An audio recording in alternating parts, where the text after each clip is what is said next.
Salam profit untuk semua trader base. Saya akan bacakan salah satu komen dari video sebelumnya, yaitu dari Bang WioZ. Kalau disimak, intinya sama, mencari konfirmasi berupa CB1 atau dominan di low time frame.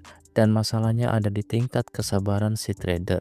Betul sekali, teknik yang saya pakai selalu menggunakan pola candle CB1 atau dominan sebagai konfirmasi untuk entry.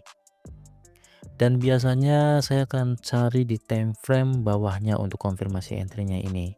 Jadi langkah awal saya selalu menentukan arahnya terlebih dulu di time frame besarnya. Dan untuk menentukan arah ini bisa menggunakan konsep follow trend, yaitu dengan melihat arah dari support resisten terakhir yang diberi oleh harga. Misal saat harga break resisten ini yang terakhir di break harga akan kita jadikan sebagai arah. Maka yang dicari adalah setup buy CB1 atau dominan di time frame bawahnya. Jadi kalau break resisten kita akan cari buy, kalau break support kita akan cari sell. Atau cara menentukan arah yang kedua yaitu menggunakan base. Kalau menggunakan base, arahnya bisa follow trend atau counter trend, tergantung dari posisi base terbentuk. Kalau misal base terbentuknya setelah resisten terakhir, contohnya seperti sebelumnya, maka kita sebut sebagai base follow trend, dan ini wiratnya lebih baik kalau marketnya dalam kondisi trending. Atau kita bisa gunakan juga base counter, yaitu base yang terbentuk melawan arah atau tidak sesuai dengan arah, yaitu dengan melihat support dan resisten terakhir yang break. Jadi kalau kita menggunakan arahnya menggunakan base, ini bisa counter atau follow trend karena acuan arahnya adalah base. Jadi bisa counter, bisa follow. Jadi buat teman-teman nggak perlu bingung tentuin mau jadi trader follow trend atau trader counter trend, dan semuanya sudah ada tempatnya dan sudah ada setupnya. Di video kali ini kita akan membahas setup base follow trend yang akan kita jadikan sebagai arahnya. Jadi jangan di skip videonya. Oke, saya akan trading di market gold lagi. Arah awal seperti biasa saya akan tentukan arah awal terlebih dahulu. Dan untuk arah awalnya saya gunakan time frame H1. Yang kalau kita lihat di sini yang terakhir di break oleh harga adalah resisten. Artinya arahnya adalah buy. Lalu kita turunkan time frame lagi, yaitu ke time frame 15 menit. Di time frame 15 menit di sini terdapat base buy, dan base buy ini merupakan base follow trend. Untuk konfirmasi entry-nya kita bisa pakai time frame 5 menit atau kita juga bisa pakai time frame 1 menit.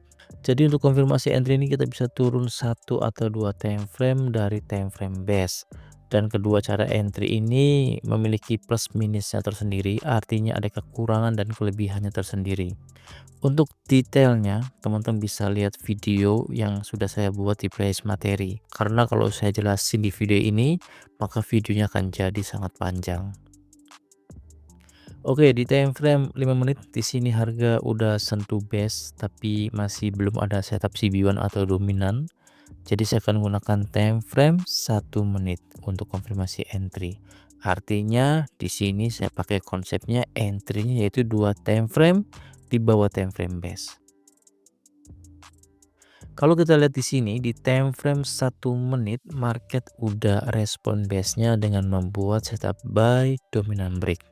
Teman-teman mesti hafal dan mesti ingat ciri setup buy dominan break, yaitu saat harga turun, dan di sini mesti digarisbawahi arahnya, yaitu saat harga turun ada candle bear yang di break minimal 3 candle.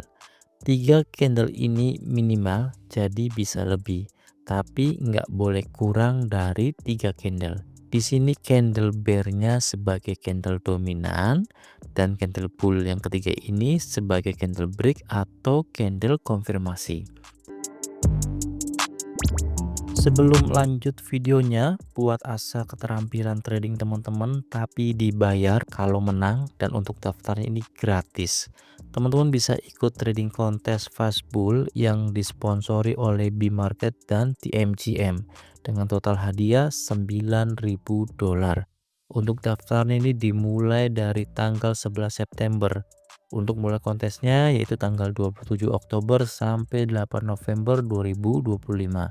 Untuk caranya, teman-teman bisa klik link yang ada di deskripsi video, lalu buat akun Fastpool terlebih dulu. Kalau udah buat bisa langsung daftar gratis di sini buat dapetin hadiah total yaitu $9.000 dan tradingnya di market gold aja. Jadi ini buat trader gold langsung ke spin aja. Untuk hadiah juara pertama itu ada $3.000, juara kedua dan ketiga ada $2.000, dan juara keempat dan kelima ada $1.000.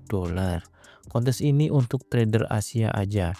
Kita langsung aja untuk pendaftarnya bisa langsung ke sini yaitu pendaftaran gratis, dan di sini saya langsung sudah terdaftar. Untuk ngeceknya bisa ke market goal-nya aja, dan di sini kalau kita lihat akun saya sudah tertaut. Untuk trading kontesnya ini dimulai tanggal 27 Oktober sampai tanggal 8 November 2025. Jadi teman-teman buruan daftar buat ikutin kontesnya, dan ini sekali lagi gratis. Untuk info lengkapnya, teman-teman bisa klik link yang ada di deskripsi video. Lalu gunakan garis Fibonacci. Saya akan entry buy di sini. Lalu berikutnya wajib pasang stop loss di kisaran level Fibo 0, sedangkan untuk take profitnya yaitu di kisaran level Fibo 261. Setupnya sudah lengkap, kita akan lihat apakah market akan merespon best buy dan setup buy dengan harga naik ke target take profit di level Fibo 261. Jadi kita akan lihat di pergerakan harga berikutnya.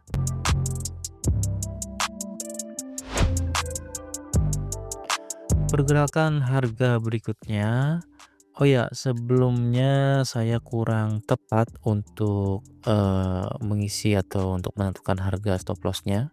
Sekarang udah sesuai yaitu di kisaran level Fibo 0. Ini kalau saya telat dikit tadi merubahnya mungkin udah kena SL. Oke, di sini harga membuat new low, artinya setup buy dominant break sebelumnya udah nggak bisa digunakan lagi. Dan kita akan menggunakan setup yang baru, yaitu setup buy CB1 break.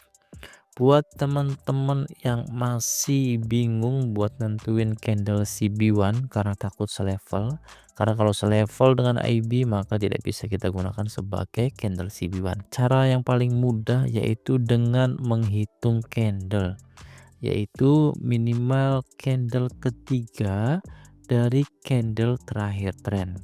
Karena di sini trennya bearish, artinya kita hitung dari candle bear ini. Kalau trennya bullish, ya sebaliknya kita akan menghitungnya dari candle bull yang jadi candle pertama.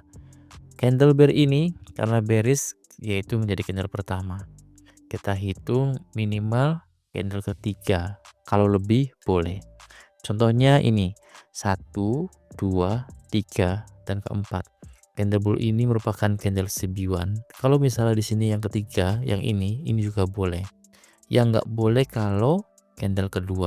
Misal candle bear ini jadi candle bull, maka tidak bisa digunakan sebagai candle CB1 karena merupakan candle kedua, yang artinya selevel dengan IB.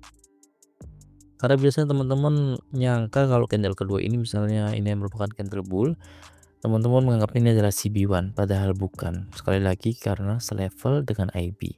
Jadi wajib minimal candle ketiga dari IB atau dari candle terakhir dalam tren. Jadi sekali lagi cara termudah untuk menentukan candle CB1 adalah dengan menghitung candlenya. Karena setupnya berubah, kita bisa pindahkan level Fibo 100-nya yaitu ke setup yang baru. Karena levelnya juga berubah, maka untuk target take profitnya juga berubah juga, yaitu di harga yang baru dan akan saya pindahkan. Kalau kita lihat di sini untuk risk rewardnya jadi kurang baik. Ya mau gimana lagi karena market berubah dengan membuat setup yang baru, jadi kita ikutin aja. Kita akan lihat hasilnya di pergerakan harga berikutnya.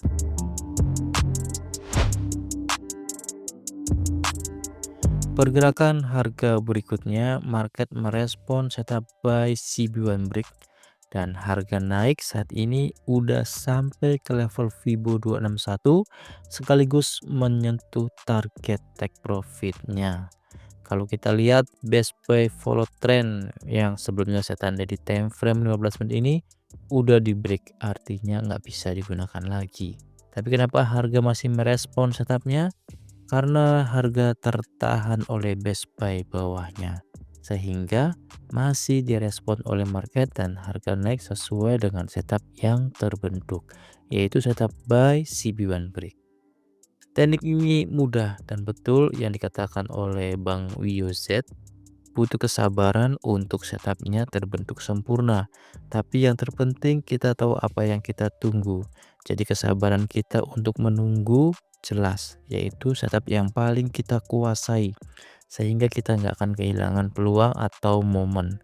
Karena itu jangan berburu teknik. Gunakan teknik yang paling teman-teman kuasai. Karena teknik apapun pada dasarnya sama aja, selalu ada support dan resisten. Dengan merubah nama atau istilah bukan berarti akan meningkatkan win rate-nya. Tapi di mata setiap trader yang menguasai teknik tertentu akan dibaca dengan cara yang sama, tapi istilah atau nama yang berbeda. Jadi stop berburu teknik trading. Oke, sekian videonya. Semoga bermanfaat dan semoga semuanya selalu diberkahi dengan profit konsisten. Terima kasih untuk semuanya.